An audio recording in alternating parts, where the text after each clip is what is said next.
दोस्तों, ईरान ने जंग का तीसरा मोर्चा खोलने का ऐलान कर दिया है। बाब अल मंडेब पर सीधे हमला करने की बात कही है, कब्जा करने की बात कही है और इसके अलावा डोनाल्ड ट्रंप ने ईरान पर कब्जे को लेकर एक पोस्ट किया है। क्या कुछ हो रहा है सब जानते हैं। हमारे साथ भरत जी मौजूद हैं। भरत जी, वापस से जंग की स्थितियां दिख रही हैं और अब तो सीधे तीसरा मोर्चा खोलने की बात कही जा रही है। महिमा जी, जैसे जैसे ये बात लगने लगती है कि जंग खत्म होने वाली है या बातचीत के मोर्चे पर आगे बढ़ने वाली है, वैसे वैसे एक बड़ा झटका लगता हुआ दिखाई देता है। अब जब शाम होते होते ये लग रहा था कि शायद मुनीर हैं ईरान के भीतर या शहबाज शरीफ चीन गए हुए हैं या फिर ये सब लोग इधर उधर हैं, तो अब बातचीत की टेबल की तरफ बढ़ सकती है। लेकिन शाम होते होते ट्रंप ने बाजी पलट दी, फिर से पलट दी और ट्रंप ने ऐलान कर दिया ईरान पर कब्जा करने के लिए, पूरे ईरान पर कब्जा करने का ऐलान कर दिया। आप देखिए कि ट्रंप ने ईरान को उकसाते हुए, जब चीजें मेज पर आ रही थी, बातचीत जब हो रही थी, शुरुआत हो रही थी, बातचीत आगे बढ़ रही थी, तो ट्रंप ने फिर से ईरान को उकसा दिया है और फिर से यहां पर ईरान को क्रोधित कर दिया है। और ईरान का क्रोध अभी मैं आपको दिखाऊंगा तो आपको जान करके हैरानी होगी कि ये वही ईरान है जो शांति की बात करता है। लेकिन आज ईरान के स्वर बिल्कुल बदले हुए दिखाई दे रहे हैं और सामने डोनाल्ड ट्रंप का पोस्ट है और डोनाल्ड ट्रंप बिना कुछ लिखे हुए यहां पर कहते हैं United states of the middle east, यानी मिडिल ईस्ट के भीतर यूनाइटेड स्टेट या मिडिल ईस्ट का यूनाइटेड स्टेट, मिडिल ईस्ट का अमेरिका, कुछ इस तरीके का, जो भी आप इसका अंदाजा लगा। और यहां पर ट्रंप ने अपने देश के झंडे से ईरान को रंग दिया है और ये एक देश का राष्ट्रपति ट्वीट कर रहा है। ये एक देश का राष्ट्रपति डोनाल्ड ट्रंप, जिसके कंधों पर होर्मुज खुलवाने की जिम्मेदारी है, जिसके कंधे पर दुनिया में शांति लाने की जिम्मेदारी है, जिसके कंधे पर इस देश के 200 मुल्कों के भीतर बढ़ती हुई महंगाई को कम करने की जिम्मेदारी है, जिसके कंधों पर इस वक्त अमन शांति कराने की जिम्मेदारी है, वो व्यक्ति ईरान को छेड़ रहा है, उकसा रहा है। वो ये चाह रहा है कि किसी भी तरीके से हमला हो, किसी भी तरीके से युद्ध शुरू हो ताकि उसके हथियारों की बिक्री शुरू हो सके। इतनी ओछी राजनीति चल रही है जहां पर सैटरडे संडे आते ही अब पैटर्न समझ चुके हैं। हम लोग पत्रकार होकर भारत में रह करके डोनाल्ड ट्रंप का पैटर्न समझ चुके हैं। जैसे ही सैटरडे संडे आता है, लगता है शेयर बाजार बंद है 2 दिन, वैसे ही डोनाल्ड ट्रंप युद्ध की धमकियां देना शुरू करते हैं। वैसे ही ये इतने दिन का पैटर्न हमने ऑब्जर्व किया है। और अब फिर से जब बातचीत की तरफ चीज़ें बढ़ रही हैं, ट्रंप ने फिर से ईरान पर कब्जे की बात कह दी और इस बार ईरान की तरफ से ऐसी प्रतिक्रिया आई है, गलीबाफ। अब ये क्या कह रहे हैं, इनकी प्रतिक्रिया में द क्रेडल के हवाले से छापी गई और इन्होंने कहा कि ये ईरान के मुख्य वार्ताकार भी हैं, इसको पकड़ कर रखिएगा। ईरान के मुख्य वार्ताकार ने ट्रंप द्वारा युद्ध पुनः शुरू करने पर करारा जवाब देने की कसम खाई है। इन्होंने कहा, कसम खाते हैं कि अब की बार ऐसा जवाब देंगे कि मिट्टी में मिला देंगे तुम लोगों को। इन्होंने क्या कहा, पूरा लेख जरा पूरे में से थोड़ा सा बतलाता हूं, द क्रेडल ने यहां पर छापा। क्या कहा, ईरान ने अमेरिका को स्पष्ट चेतावनी दी है कि अगर राष्ट्रपति डोनाल्ड ट्रंप मौजूदा युद्ध विराम को तोड़ते हैं और इस्लामी गणराज्य के खिलाफ सैन्य अभियान फिर से शुरू करते हैं तो ईरान विनाशकारी जवाबी कार्रवाई करेगा। विनाशकारी, ये घोषणा ईरान के मुख्य वार्ताकार मोहम्मद गलीबाफ ने की, जिन्होंने शनिवार को सोशल मीडिया पर घोषणा की कि देश के सशस्त्र बलों के 6 सप्ताह के युद्ध विराम के दौरान अपनी क्षमताओं को व्यापक रूप से पुनर्निर्माण किया है और दोबारा शत्रुता के परिणामों की चेतावनी देते हुए गलीबाफ ने कहा कि हमारे सशस्त्र बलों ने युद्ध विराम अवधि, नीचे वाले पैराग्राफ में, ये बीच वाले में है, युद्ध विराम अवधि के दौरान खुद को इस तरह पुनर्निर्मित किया है कि यदि ट्रंप एक और मूर्खतापूर्ण कार्य करते हैं तो युद्ध को पुनः शुरू करते हैं तो ये निश्चित रूप से संयुक्त राज्य अमेरिका के लिए युद्ध पहले दिन की तुलना में कहीं अधिक करारा और कड़वा जवाब हम देंगे, ये यहाँ पर कहते हैं। और दूसरी तरफ एक और बड़ी युक्ति जिसका आज खुलासा कर दिया, बड़ा युद्ध अभियान चलाने का जो ऐलान है वो ईरान ने कर दिया और ईरान ने कहा कि हम अब केबल्स काटने के लिए जा रहे हैं और आधिकारिक तौर पर कहा, यहाँ पर गलीबाफ के जो सोर्सेज हैं उनके हवाले से छापा होर्मुज लेटर ने। देखिए क्या कहते हैं होर्मुज लेटर के हवाले से, ये भी बता देते हैं फिर मैं आपसे बात करूँगा। होर्मुज लेटर के हवाले से खबर आई कि ईरान में गलीबाफ के जो सूत्र हैं उनका कहना है कि IRGC ने ये घोषणा की है कि तीसरे संघर्ष के दौरान, अभी ये जो अमेरिका धमकी दे रहा है लड़ने के लिए, तो थर्ड स्ट्रगल यानी तीसरे संघर्ष योजना के तहत बाब अल मंडेब को गोलीबारी द्वारा तुरंत बंद कर दिया जाएगा। ये कह रहे हैं, ईरान कह रहा है, और कह रहा है कि होर्मुज के नीचे स्थित जो नीचे 7 पनडुब्बी इंटरनेट केबलों को पनडुब्बी से नष्ट कर दिया जाएगा। 7 केबल हैं जो कि अलग अलग देशों के भीतर गए हुए हैं, जिनमें से ये देखिए 7 केबल हैं जो इराक गए हैं, सऊदी गए हैं, कुवैत गए हैं, बहरीन गए हैं, कतर गए हैं, यूएई गए हैं, इस जगह से होकर। तो कह रहे हैं हम यहाँ पर इन केबलों को काट डालेंगे, काट देंगे। अच्छा, आगे क्या कहते हैं? 7 केबलों के बारे में जिक्र करते हैं, कहते हैं कि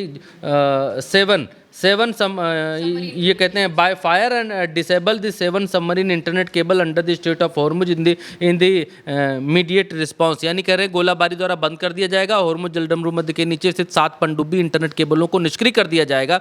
ये सब आगामी अमेरिकी हमलों के तत्काल जवाब में किया जा रहा है, जिन्हें ईरान ने सप्ताहांत अपरिहार्य बताया है, जिसमें कहा वीकेंड में जिन्होंने कहा है कि ये ज़रूरी नहीं है हमला करना ईरान के ऊपर, अगर अमेरिका ऐसा करता है तो वो ये करेंगे। अब आगे है कि सूत्रों ने आगे कहा कि ईरान अगली पीढ़ी की मिसाइलों और ड्रोन से भी जवाबी कार्रवाई करेगा, जो खाड़ी ऊर्जा अवसंरचना पर प्रतिदिन सैकड़ों मिसाइलें दागेंगे। उनका ये भी कहना है कि अमेरिका और इजराइल रूसी रूलेट खेल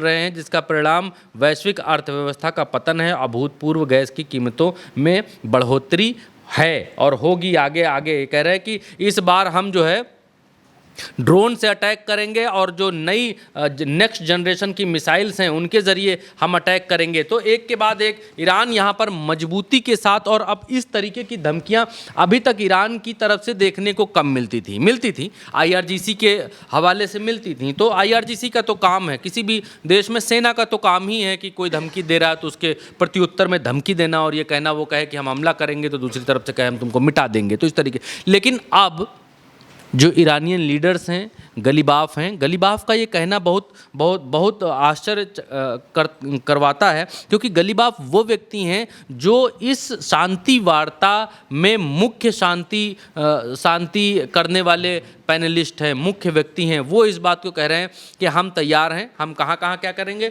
हम करेंगे होर्मुज के भीतर जो केबल्स हैं हम उनको काटेंगे, जैसे ही युद्ध शुरू होगा वैसे ही केबल्स काटेंगे, वैसे ही हम गोलीबारी करेंगे, मिसाइल चलाएंगे और हम बाबल मंडेब को बंद करेंगे। दूसरा काम, तीसरी चीज़ हम ये करेंगे कि हमारी मिसाइलें सारी तैयार हैं, अगली पीढ़ी की नेक्स्ट जनरेशन मिसाइल्स हमारे पास तैयार हैं और हम अब की बार उनसे हमला करेंगे और नेक्स्ट जनरेशन जो ड्रोन्स हैं उनके ज़रिए हम हमला करेंगे। ईरान की तरफ से ये खुले तौर पर बतला दिया गया है और दिखला दिया गया है। दूसरी बात ये भी निकल करके सामने आ रही है एक और, कि यहाँ पर गलीबाफ की तरफ से ये भी कहा गया कि युद्ध विराम की अवधि के दौरान हमारी सशस्त्र सेनाओं ने खुद को इस तरह पुनर्गठित किया है कि ट्रंप की मूर्खता और पुनः युद्ध की शुरुआत की स्थिति में निसंदेह युद्ध के पहले दिन की तुलना में अमेरिका के लिए कहीं अधिक विनाशकारी और कड़वे साबित होंगे। तो ईरान के, क्योंकि सुबह ये खबर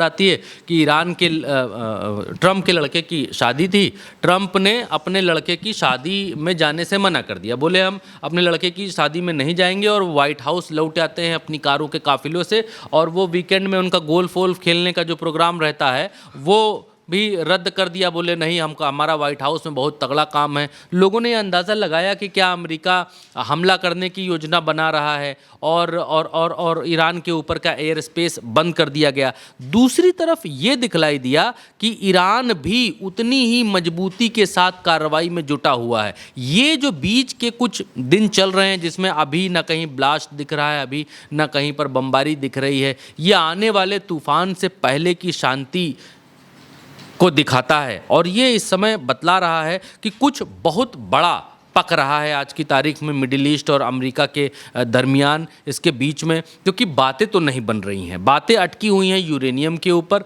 और बातें अटकी हुई हैं अभी तक होर्मुज के ऊपर। अमेरिका जो लेने आया था वो ले नहीं पाया है। मैं आपको बताता हूँ कि इसमें सबसे बड़ी चीज़ क्या निकल कर के आती है। सबसे बड़ी चीज़ ये निकल कर के आती है कि सबके बीच में इजराइल बुरा फंसा हुआ है।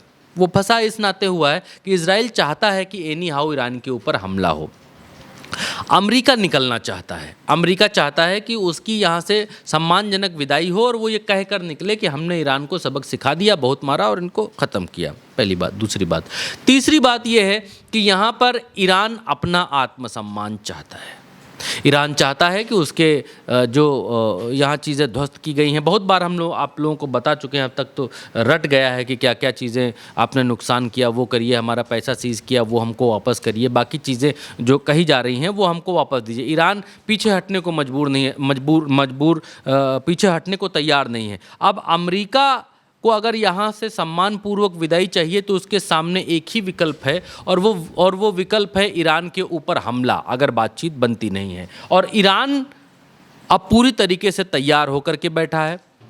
चीनी हाथ ईरान के पीछे, रशियन हाथ ईरान के पीछे है और ईरान अब अमेरिका से 2 गुना गरज रहा है। इतने दिनों के बीच, अब 85-86 दिन हो गए हैं युद्ध को शुरू हुए, और इतने दिनों बाद अब जो परिवर्तन देखने को मिल रहा है वो ये देखने को मिल रहा है कि अमेरिका, जो दुनिया का दादा, जो ईरान को सबक सिखाने के लिए आया था, उसको ईरान उलट करके 2 गुनी आवाज़ के साथ, उससे बुलंद आवाज़ के साथ सबक सिखाने को तैयार है। और धमकी अगर उधर से एक मिलती है तो ईरान से 4 धमकियां निकलती हैं। ईरान ये दिखलाता है कि ईरान ये चाहता भी नहीं है अपने देश के सम्मान को, गौरव को, इन सब को आगे करके या इन सब की बलि चढ़ा करके वो किसी भी तरीके से ये नहीं चाहता है कि युद्ध खत्म हो जाए। अगर उसकी बातों पर बात नहीं बन रही है तो फिर युद्ध समाप्त होता हुआ दिखाई नहीं दे रहा है और ईरान का अग्रेशन अब पहले से 2 गुना ज़्यादा दिखलाई दे रहा है। बिल्कुल, यानी कि ईरान पूरी तरह से तैयार है और ईरान ने साफ कह दिया है कि अब अगर अमेरिका ने हमला किया तो वो क्या करेगा। और तो और ईरान ने ये भी बता दिया है कि हम पीछे नहीं हटने वाले हैं। अगर युद्ध खत्म होगा तो सिर्फ और सिर्फ ईरान की बातों पर ही खत्म होगा। फिलहाल के लिए मेरे साथ इस खबर में इतना ही। आप देखते रहिए उल्टा चश्मा यूसी।